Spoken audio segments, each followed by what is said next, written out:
Bueno, yo creo que están fallando muchísimas cosas. Es verdad que hay un fallo sistémico que tiene que ver con el modelo de Estado que tenemos, que es el Estado de las autonomías. En un país en el que se ha practicado y se ha premiado la deslealtad, los separatistas han sido premiados durante muchos años y eso hace escuela. Yo creo que hay una falta de entendimiento generalizado y de desvinculación del interés general y del interés nacional. Yo creo que a eso conduce el Estado de las autonomías, pero ese es un problema permanente. En el momento presente, el gran problema es Pedro Sánchez.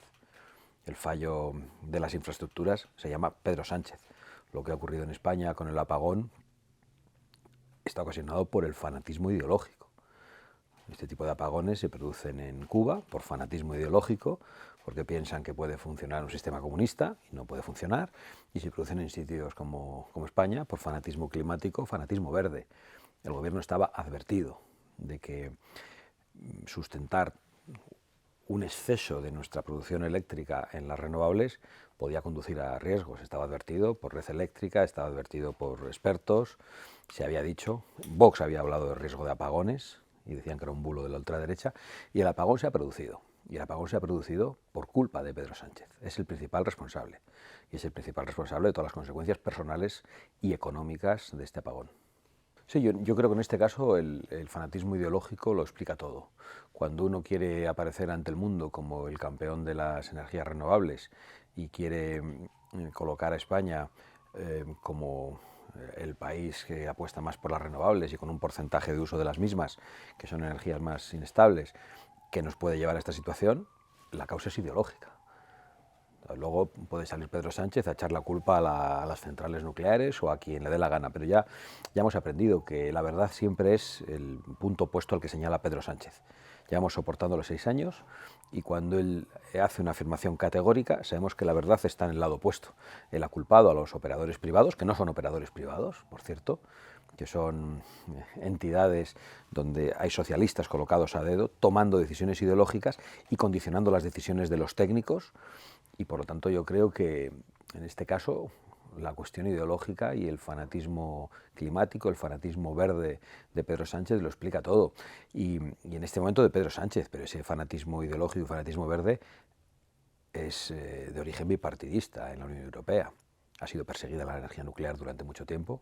Hemos visto como aquí líderes del Partido Popular y senadores han defendido el cierre de centrales nucleares, como la central nuclear de Garoña.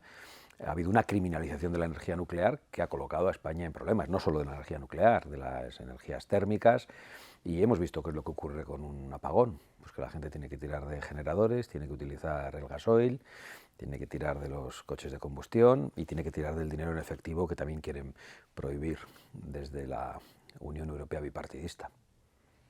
Bueno, la cuestión de la soberanía energética que hemos defendido hace tanto tiempo es muy sencilla. Creemos que España es un país privilegiado desde un punto de vista de la energía, porque España tiene más sol que otros países, España tiene viento, España tiene desniveles orográficos que permiten también la producción de energía hidráulica o hidroeléctrica, y además España tenía centrales nucleares que están siendo desmanteladas y tenía centrales térmicas que están siendo desmanteladas. Pero España, apostando por las energías renovables y por otro tipo de energías como las que estaba señalando, podría alcanzar la soberanía energética y no tener que comprar energía a otros países. A día de hoy, en cambio, seguimos dependiendo de países que son hostiles. Dependemos del gas de Rusia. Compramos en este contexto geopolítico y de guerra más gas a Rusia, mucho más gas a Rusia, que antes del inicio de la guerra. Mientras estamos dando dinero a Ucrania para poder defenderse de la agresión rusa, estamos a la vez pagando los misiles de los rusos, comprándoles cada vez más gas. La dependencia energética tiene consecuencias muy graves también desde un punto de vista geopolítico, y creo que eso le ha ocurrido a España muy especialmente, pero también al resto de la Unión Europea, porque el bipartidismo europeo nos ha colocado en una situación de dependencia energética de Rusia, precisamente con la persecución durante mucho tiempo de la energía nuclear, y hemos visto cómo los rusos pagan bien a aquellos que han sido sus colaboradores. Hemos visto cómo los rusos colocan en Gazprom, en su principal empresa de gas, a un líder socialista alemán y a un canciller alemán, al señor Schröder. Hemos visto cómo tienen tentáculos que llegan a ambos partidos políticos, al Partido Popular y al Partido Socialista Europeo. y creemos que esa dependencia tiene origen bipartidista y que hay que terminar con ella. Aquí tenemos el problema añadido de Pedro Sánchez, que es un fanático entre los fanáticos y que está a la cabeza de ese fanatismo verde. Incluso en este momento que la propia Unión Europea, cambiando de criterio, ha dicho que la energía nuclear es una energía verde, Pedro Sánchez sigue su cruzada contra las plantas nucleares. Me parece que es terrible y que además acaba perjudicando a las gentes más humildes, como todas las políticas de los socialistas. Bueno, en realidad la guerra la inicia Putin contra Ucrania y nosotros lo que estamos a favor es de dejar de financiar la guerra a Putin, que es lo que está haciendo en estos momentos Europa y muy especialmente España, comprando cada vez más gas. Por lo tanto, creo que hay muchas cosas que deberían haberse hecho y que no se han hecho, y lo que estamos es a favor de los esfuerzos de paz. El otro día hemos visto una imagen que puede ser esperanzadora, no sabemos en qué concluirá y no vamos a estar comentando cada declaración, cada decisión, cada foto, pero esperamos que se pueda alcanzar la paz entre Rusia y Ucrania y que eso sería muy bueno, especialmente para ellos, pero también para el continente. Pues la verdad que la pregunta está muy bien planteada, porque de repente parece que la principal amenaza para España es Rusia. Y yo creo que España tiene otras amenazas. No digo que esa no sea una amenaza geopolítica, pero desde luego España tiene otras amenazas mucho más urgentes que nunca han preocupado. Y nunca han preocupado muy especialmente al presidente del gobierno, Pedro Sánchez, que llegó a decir que prescindiría del Ministerio de Defensa. Y a día de hoy nos dice que va a aumentar el presupuesto de defensa. Lo que no sabemos es cómo va a hacerlo. Bueno, sí lo sabemos, con trampas, con mentiras. No sabemos qué tipo de fondos o de partidas presupuestarias va a meter en estos momentos en lo que se considera el concepto de defensa. Pero nos tememos lo peor. Pero realmente lo que nos preocupa es que no hay un análisis serio en el gobierno de cuáles son las verdaderas amenazas para España, las más directas. Y yo creo que nuestra principal amenaza es sobre las plazas españolas en el norte de África, Ceuta y Melilla, porque Marruecos no reconoce que son de soberanía española, a pesar de formar parte de España antes de la existencia del Reino de Marruecos. Y yo creo que de eso nos teníamos que estar protegiendo. Ahí es donde deberíamos estar poniendo nuestros esfuerzos, y en la protección de nuestra frontera. Pero todo eso no interesa a este gobierno, no le importa a este gobierno, entre otras razones porque hemos visto que Pedro Sánchez se ha convertido en un lacayo de Marruecos. Bueno, lo hemos explicado en todas partes. Lo sorprendente es que se ha instalado una mentira mediática en España, precisamente porque los medios del bipartidismo han permitido que se instale. Vox no ha defendido ningún tipo de arancel en respecto a Estados Unidos hacia Europa. No lo ha hecho jamás. Lo que hemos dicho es que el mayor arancel que se impone a los europeos lo imponen los políticos de Bruselas, en forma de pacto verde, en forma de impuestos abusivos. Son muchos los aranceles, son muchas las trabas a las sociedades europeas impuestas por nuestros propios políticos. En estos momentos Donald Trump ha planteado, para equilibrar la balanza comercial, un aumento de los aranceles. Bueno, es una estrategia de negociación.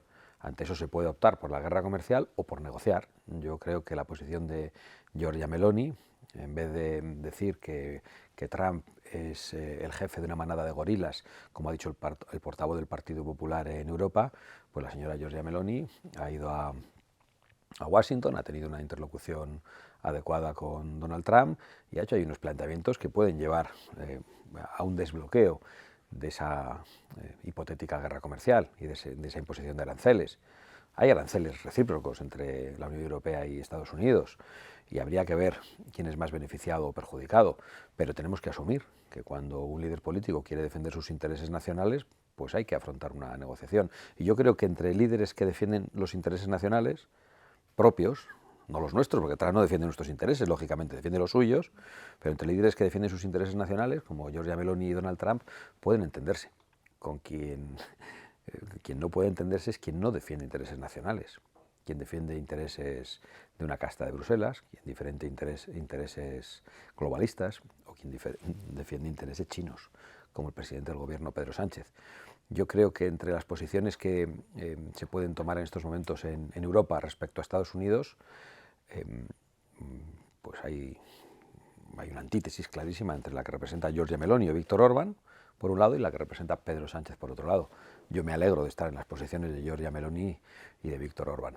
Y espero que, como decía Giorgia Meloni, podamos hacer a Occidente grande otra vez, negociando con Estados Unidos, manteniendo el vínculo atlántico y manteniendo una buena relación con Estados Unidos, en lugar de echarnos en brazos de China, que es lo que plantea Pedro Sánchez y no sabemos si también una parte del Partido Popular Europeo. Desde luego el Partido Popular Español mantiene vigente un acuerdo de amistad y colaboración con el Partido Comunista Chino.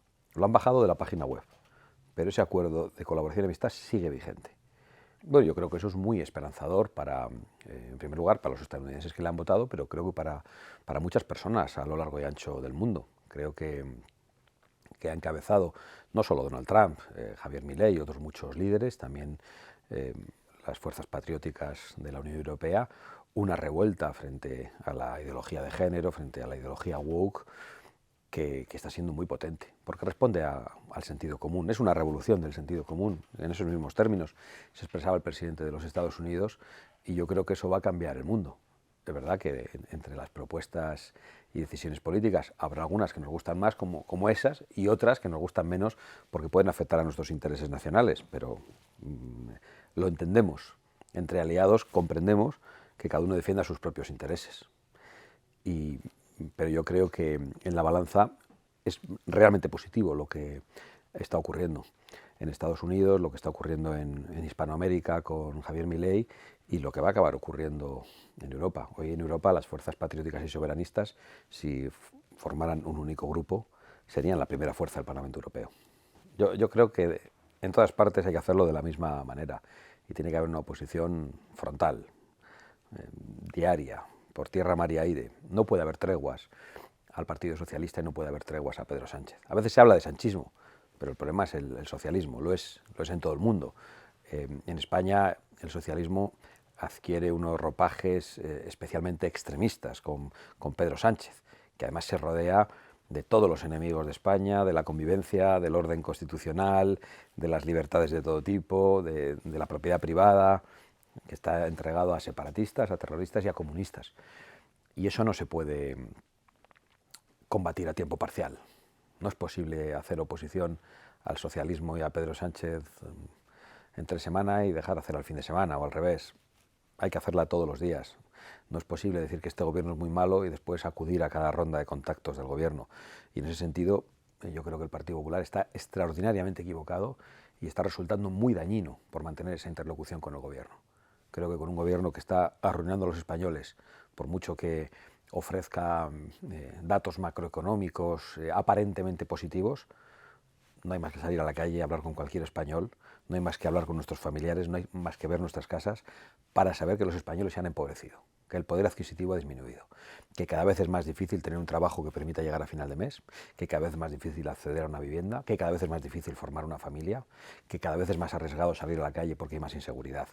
Eso lo sabe todo el mundo, pero el gobierno ofrece unos datos macroeconómicos convenientemente manipulados y maquillados.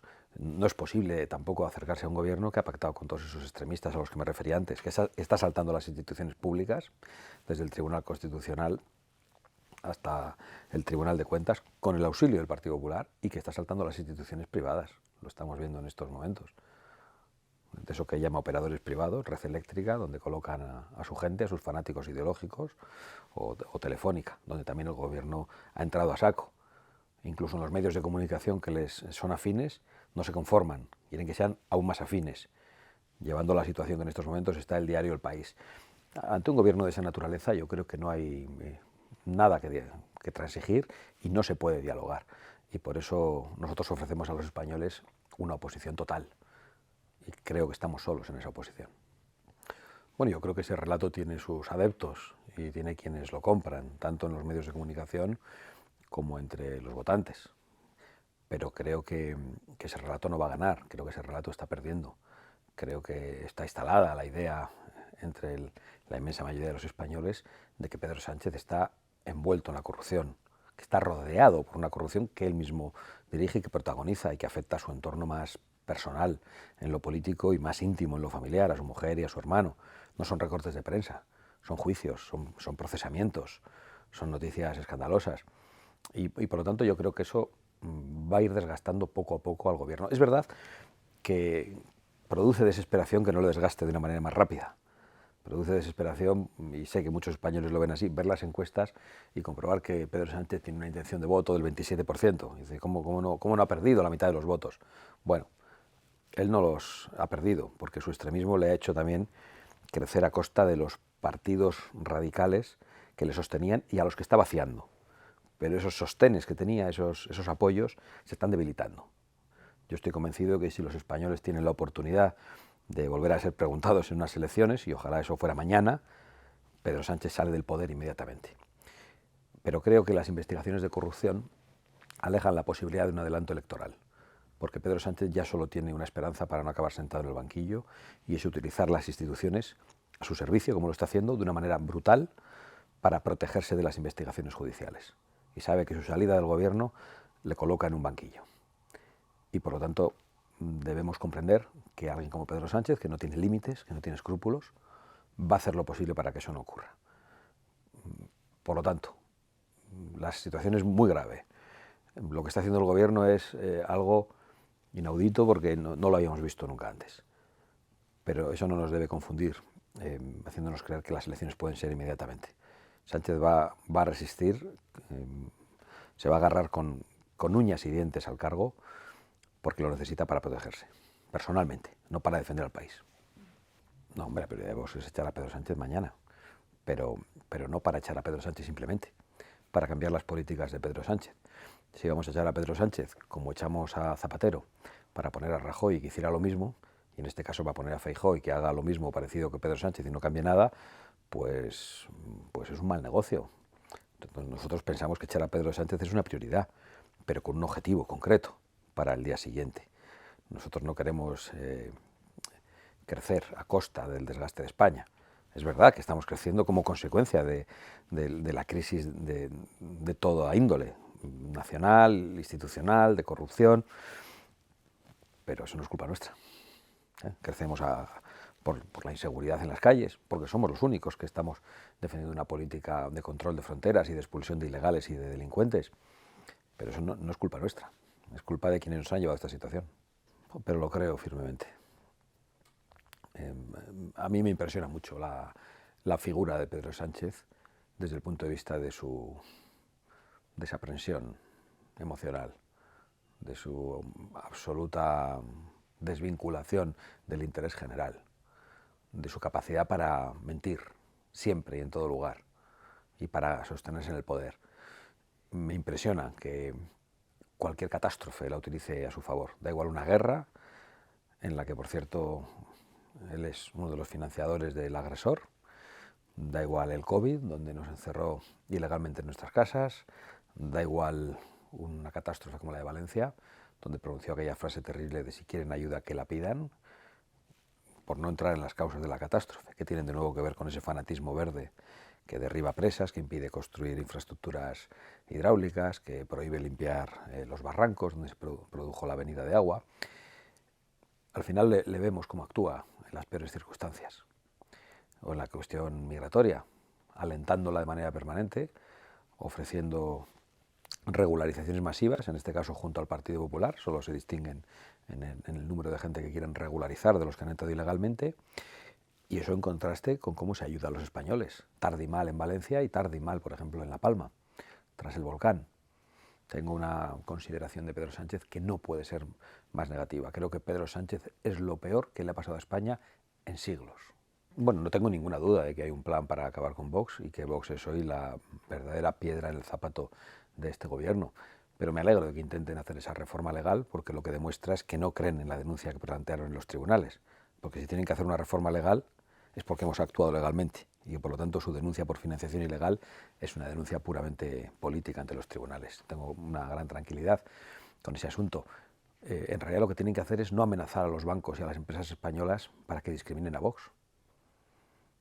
Porque si Vox ha tenido que pedir financiación exterior en un banco europeo, absolutamente legal, ha sido porque en España no la ha obtenido.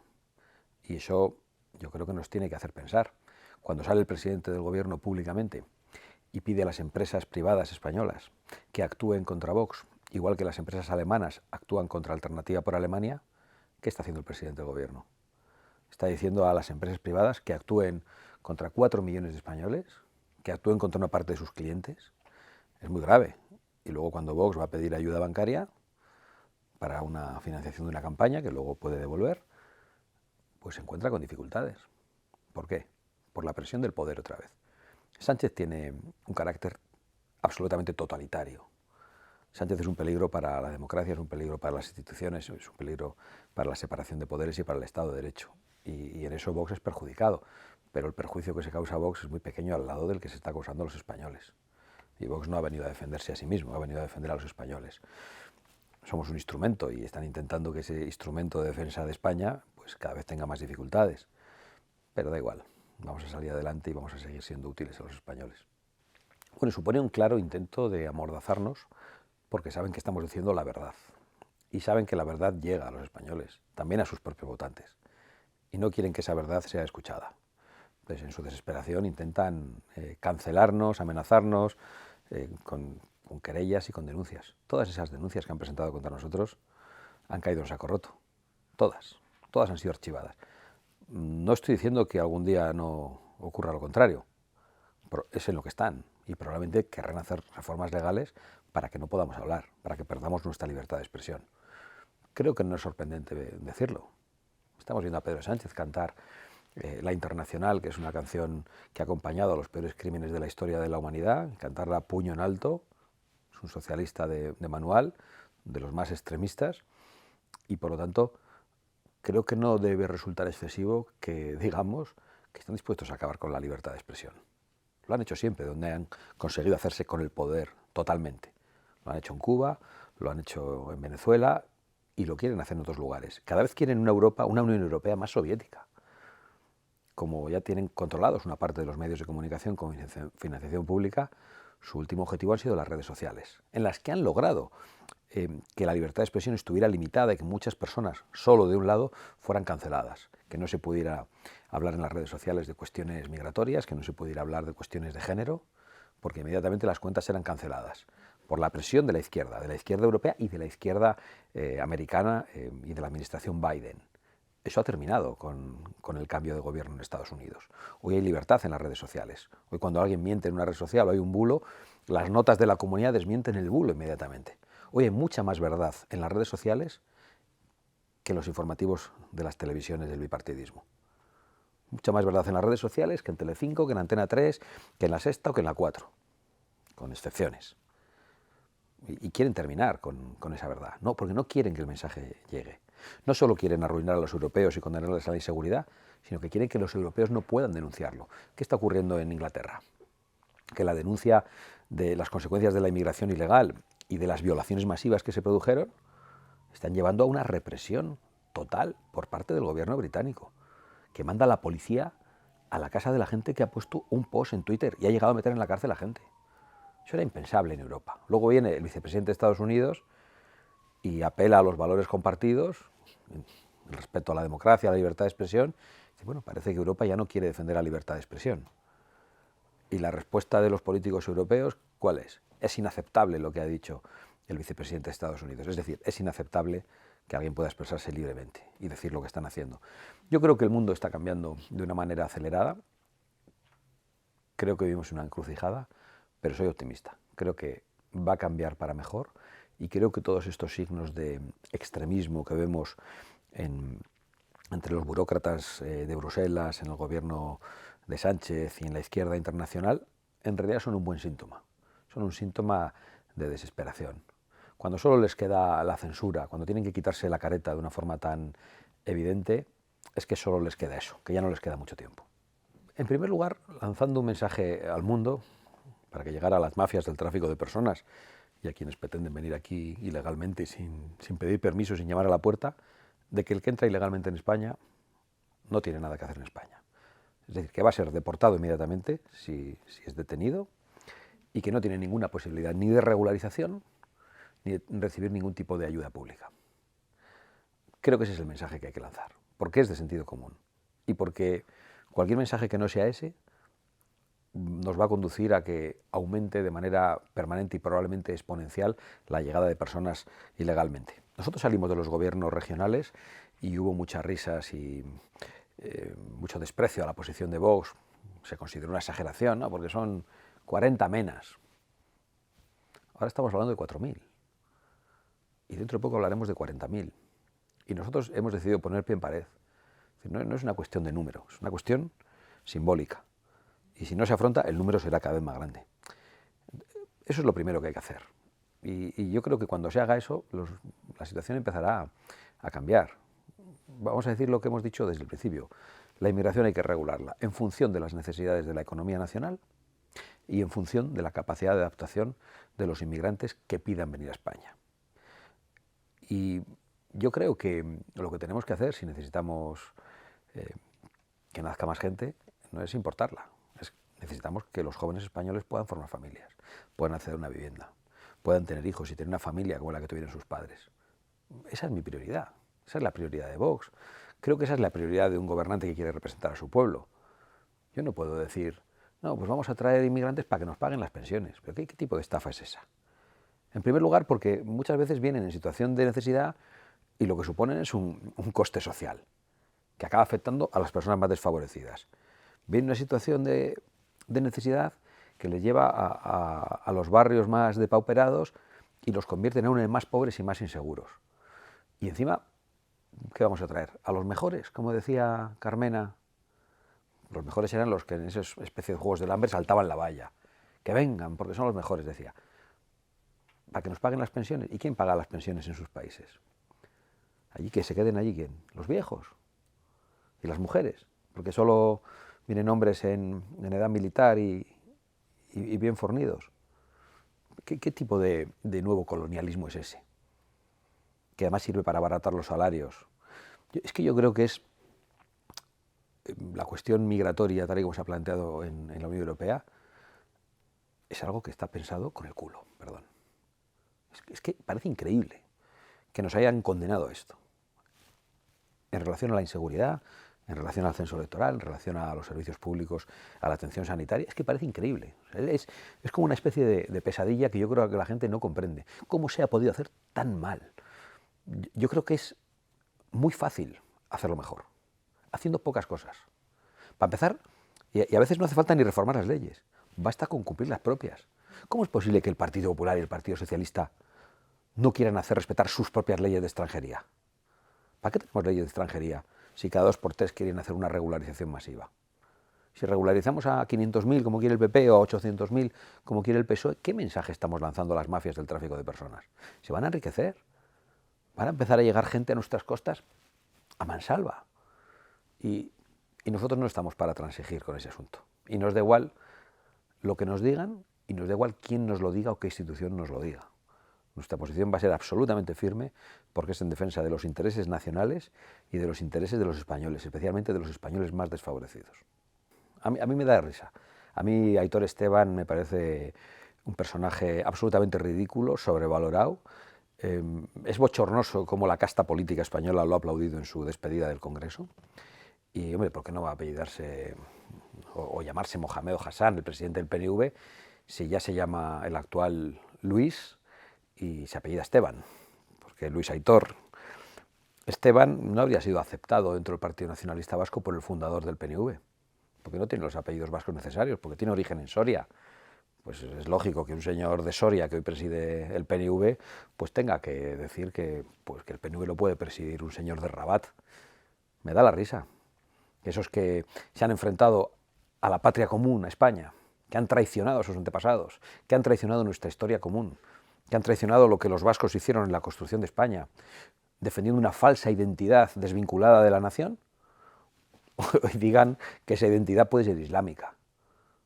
Vimos lo que ocurrió al final del Ramadán, con una de las principales infraestructuras de actos públicos en Bilbao, absolutamente llena de personas rezando el Ramadán. Pues esto es lo que tienen. No querían maquetos, no querían españoles, pues ahora van a tener moros, ¿no? Y eso tiene las consecuencias que tiene. Y el PNV es responsable, igual que lo es el separatismo catalán, que para que no existiera inmigración hispanoamericana, que llegaban hablando español a Cataluña, apostaron por la inmigración de países islámicos. Y eso tiene las consecuencias que tiene y las conoce todo el mundo. No hace falta ni que las diga, me pueden llevar a la fiscalía si las digo. No hace falta ni que las diga, pero se conocen perfectamente.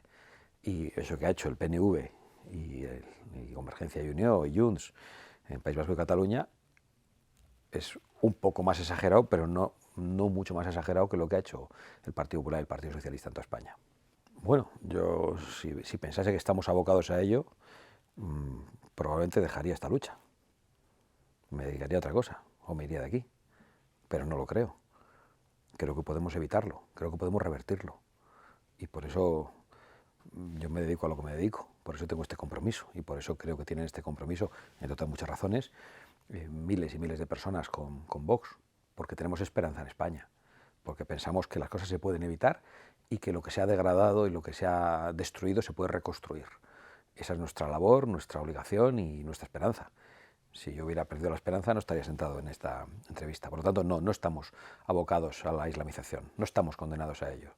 No es inevitable, se puede evitar, pero hay que evitarlo con convicciones, hay que evitarlo con fortaleza y con toma de decisiones drásticas.